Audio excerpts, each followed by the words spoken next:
We hear a lot about bullying and persecution in schools. It might sound strange, but actually almost every day of my elementary school life and almost every day of my middle school life, almost every day, I would get called names. I would get called names and I would be persecuted. And I just thank God so much that because of the sweet closeness of Jesus, that I could go to him. You might wonder what they were calling me. Well, I was raised up in Texas, and I was raised up in neighborhoods that were largely all Anglo. And I was Mexican. I am Mexican. And with a bunch of other things thrown in too, as most Americans are. But my name, Hernandez, identified me as a Mexican. And so I got treated as one. And in schools where they were mostly Anglo, then you were a standout if you were Hernandez. Such a common Spanish name. Also, I was quite effeminate.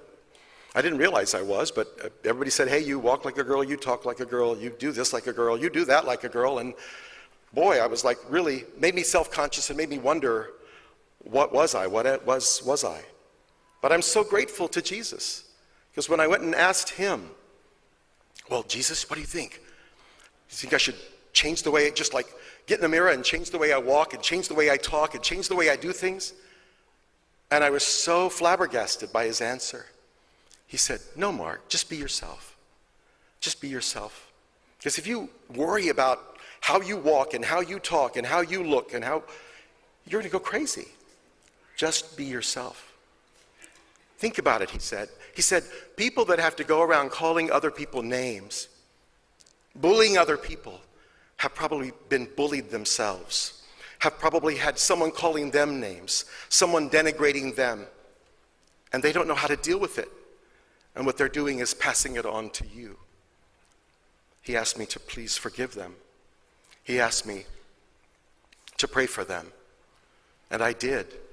And I probably could not be standing here if I had not had that sweet closeness. My father had the advice, much like our national pastor's advice.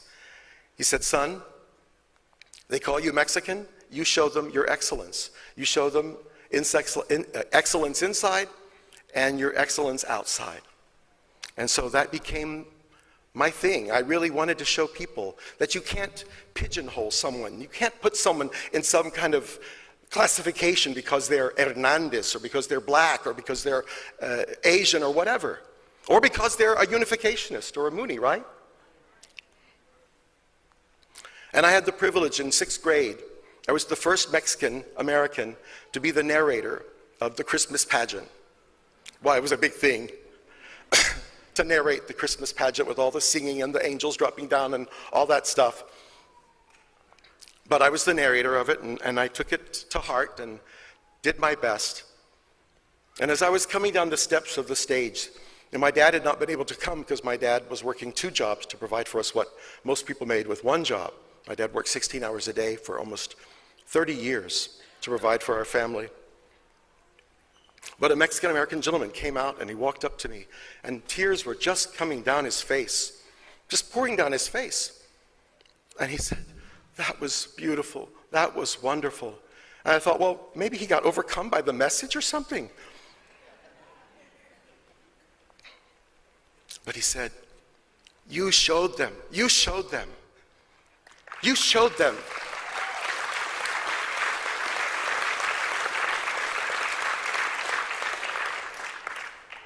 It was my first experience to realize that my life could represent more than just me or more than just my family.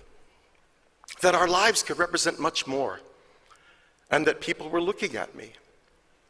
And that call to be excellent, internal and external, was a very, very important call. When I heard Injanim make it her sounding board so often, I thought, yes, yes, yes. Our God is excellent, amen? Our true parents are excellent, amen? Our national pastor is excellent. The Love and Life Band is excellent.